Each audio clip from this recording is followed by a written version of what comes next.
पवित्र नहीं है तो आप कितनी मिलने वाला नहीं है।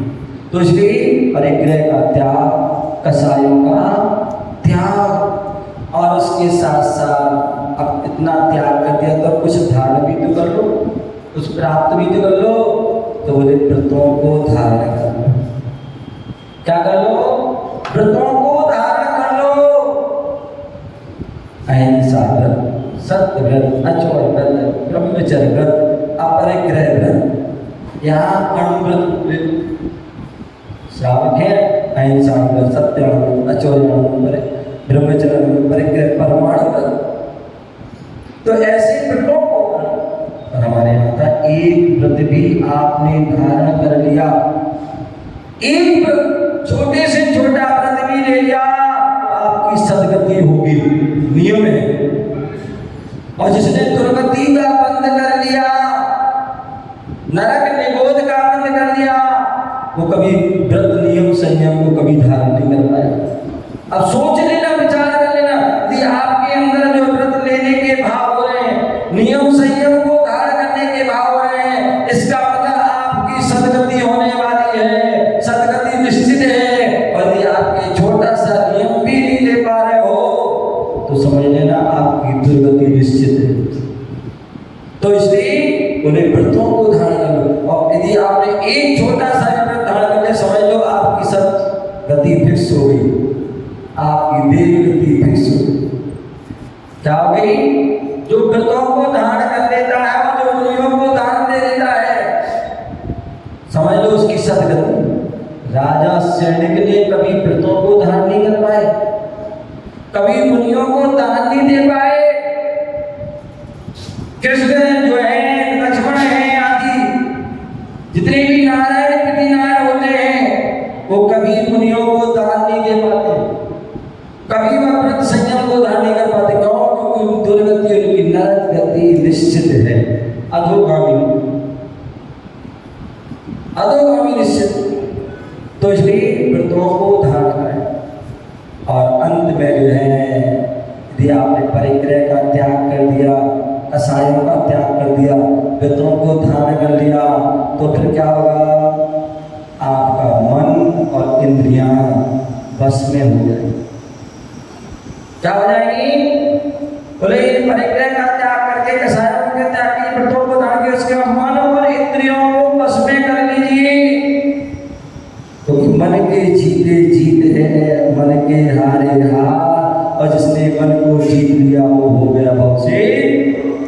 बोले मन को जीत लीजिए, और मन को जीत लिया तो आपको सब कुछ हो गया। लेकिन मन को जीतना सरल नहीं है। आप सब कुछ कर सकते हैं, लेकिन मन को करना बहुत कठिन है। अब उसको बहुत प्रयास करना पड़ता है, तब जाके आप उस उपलब्धि को प्राप्त करें। तो मन को जीतिए, और मन को जीतिए, मन के जीतने के लिए इंद्रियों को भी जीतिए। स्पर्श, रसना, घ्राण, चक्षु, कर्ण के जो विषय हैं उनको भी कंट्रोल कीजिए।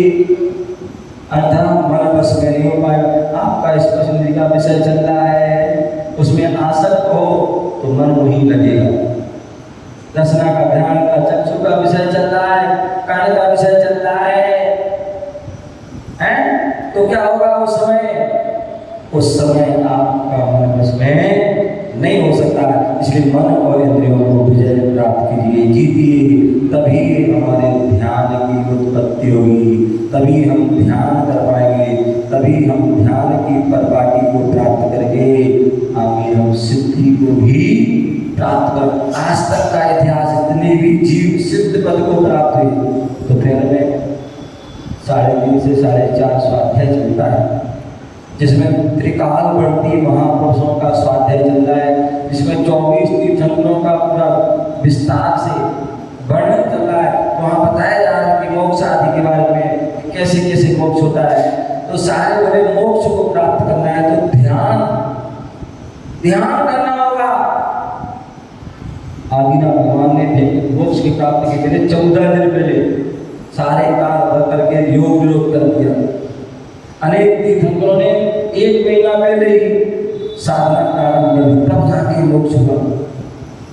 तब जाके हम कुछ भी नहीं बंद करें और चाहे कि मोक्ष की प्राप्ति हो जाए तो वो होने वाली नहीं है। हम चाहते हैं कि हमें ध्यान हम प्रारंभ हो, ध्यान लगाना सीखे, ध्यान लगे, तो उसके लिए क्या करना है, इन बातों का ध्यान रखना है। परिग्रह का यथाशक्ति धीरे धीरे क्रम से त्याग करना है, क्रम से कसायों का त्याग करना है, क्रम से व्रतों को धारण करना है, और फिर मन और इंद्रियों को विजय प्राप्त करना है, जीतने की कोशिश करना है, प्रयास पुरुषार्थ करना है। तभी आप ध्यान की आपके अंदर उत्पत्ति हुई, तभी आपके अंदर ध्यान का जन्म हुआ, तभी आपका मन वचन का एकाग्र होगा, तभी उत्तम ध्यान में हम लीन होकर के सिद्धि को प्राप्त करके अपने जीवन को उपयोगी और धर्म में परमात्मा में प्राप्त हो पाएंगे। इसी भावना से जय गुरु महावीर भगवान की। सभी लोग की वाणी से